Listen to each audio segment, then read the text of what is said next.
So guys, welcome back to the channel, and on today we are looking at a classic, or at least a new version of a classic. Today's video is my full review of the Brooks Ghost 16.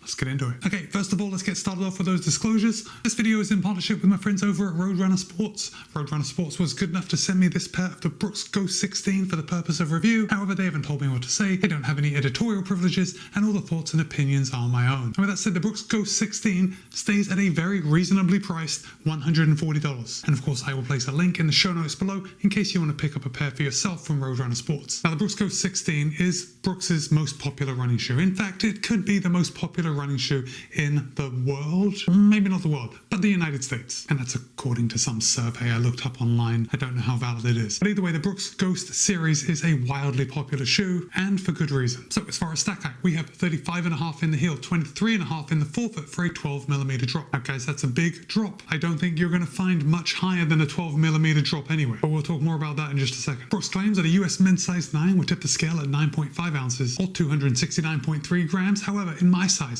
a US men's size 13, it tips the scale at 11.7 ounces or 331 grams. Now, last year, when Brooks came out with the Brooks Ghost 15, my size weighed in at an even 12 ounces or 340 grams. So this year, the Brooks Ghost 16 drops 9 grams in weight in my size. That's pretty good. There's another mammoth change between the 16 and the 15, but we'll get to that in just a second. So let's start at the top and work our way down. The Ghost 16 is a quintessential daily trainer. It has a lot of padding. This thing is built for comfort. Can you see how much padding around this heel collar here? When you put your foot into the Ghost 16, it's going to feel like a slipper. It's comfy. The heel counter is extremely rigid. I mean, like a rock rigid. There is no bending this down, and because of that, you are going to get an incredible heel lockdown in the Ghost 16. Now, Brooks says that the upper on the Ghost 16 is enhanced, and it's still an engineered air mesh upper. Now, this upper seems fairly thick, which means it's going to be durable. It's going to stand up to the test of time. However, it's not going to be the most breathable option out there, and that's simply a product of the thickness of the mesh. We do have these laser cut holes right across the toe box, and because I wasn't testing this in summertime, I didn't experience any issues with breathability. The shoe felt pretty good on my foot at all times. The tongue, much like the heel counter, is extremely padded. It is plush, and again, that just contributes to that whole step-in feel. Now, the tongue is not gusseted, but we do have a lace loop right here in the middle, and I didn't experience any tongue migration in this shoe. As far as overlays go, because this is a daily trainer, it is built for comfort above all else. There are a few overlays just giving a little bit of structure. We have the Brooks logo here on the medial and lateral side. There's an underlay coming around the toe box. We got a big plastic accent here on the back, and then some reinforcement coming along the eyelet chain just to firm that up so you can tighten down the laces. The Ghost 16 does fit true to size. It fits me the same as every other Brooks shoe that I have, and I have the regular width, the normal, not narrow, not wide, and my foot tends to run quite narrow. However, the normal sizing fit my foot fine. In fact, I think just because there seems to be a good amount of room here in the upper, I think that if you had narrow to medium wide feet, I think the normal size is going to work well for you. I guess what I'm saying is that even though I had a good lockdown and this shoe fit my foot extremely well, it seemed like I had the option to have bigger feet and that the shoe would still fit well. The laces are a nice linguine shape. They have a little bit of stretch to them, and they worked well. They didn't come untied, which is really all I want from a set of laces. And that brings us down to the midsole. Now, this is a pretty enormous change. Brooks has gone from the DNA Loft V2 in the Ghost 15 to the DNA Loft V3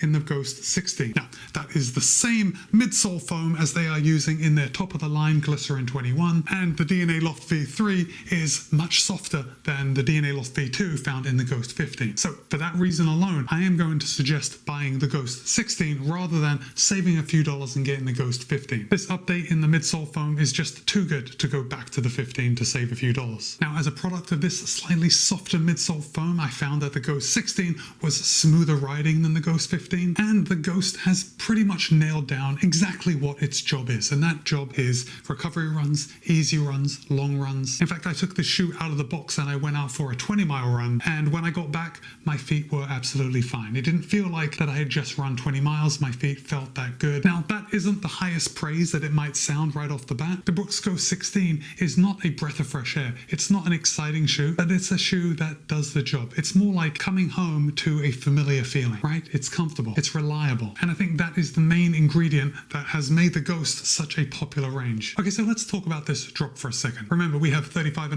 23.5, making a 12mm drop. Now, a drop of this height is definitely extreme. It's on the far end of the spectrum as far as drop goes. However, if you have any Achilles issues, this is going to take a lot of pressure off your Achilles and consequently push that pressure more on your knees. Now, that explanation of drop and the type of runner that different drops are for is just something I read online. For me personally, I do enjoy the Brooks Ghost 16 with its 12mm drop, and I also run well and enjoy shoes all the way down to a 0 drop. And when I'm running in the Ghost or I'm running in a 0 drop shoe, I can't actually say that I notice a difference on my Achilles or my knees. So unless you need a certain drop for a medical reason, I think it comes down to personal preference. And with that, I think now's a good time to ask you what your personal preference in drop is. Drop a comment and let me know. Oh, and I would just like to ask if you are enjoying the video or find it entertaining. I'd love it if you consider subscribing. And of course, if you like the video, drop a like. Okay, something else I'd like to bring up about this drop and stack height is that while we have 35.5 in the heel, because of that 12mm drop, we only have 23.5 in the forefoot. Now, I found this very comfortable. Even after that 20-mile run that I put in the Ghost 16, I felt like I had enough padding underneath my forefoot. However, if you like a higher stack shoe, you do have another option while staying in the Ghost range,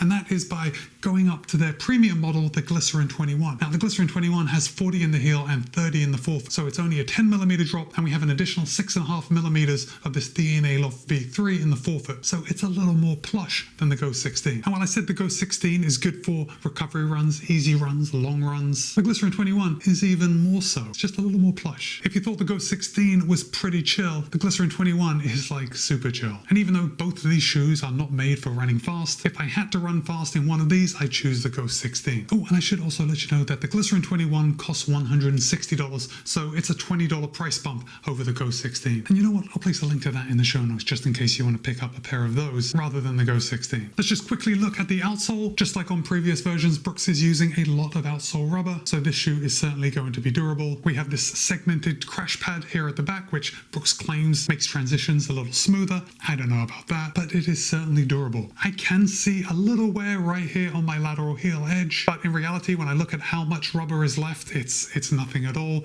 Yeah, I got a little wear up on the forefoot, but again, if you are looking to take a running shoe a long way, like, I don't know, 400, 500, 600 miles, I would say the Brooks Ghost 16 is definitely going to stand up to that kind of volume and possibly more. Oh, one more benefit about the Brooks Ghost 16, and this is especially true if you're not a runner or if you want to buy a pair of running shoes but you're going to wear them for other things, I don't know, like walking, or perhaps you use them as a running shoe for 6 months, then you rotate them into another area of your life, like going to the shops, maybe mowing the lawn, just hanging out around town. The Brooks Ghost 16 are going to be great for that. And by great, I don't mean like a fashion statement. I mean they're going to be durable. Pretty sure I said this about the Ghost 15, but one of the best things about the Ghost series is that they're made so well that they're able to have several lives. Now you can decide what those lives are, but the Brooks Ghost 16 does not die when it's had enough running miles. You just move it into another life. So guys, it's your turn. I want to hear from you. What is your daily trainer of choice? Have you ever run in a Brooks Ghost? I'm willing to bet that most of you have, but still drop a comment and let me know which number, if you remember, you ran in. And with that,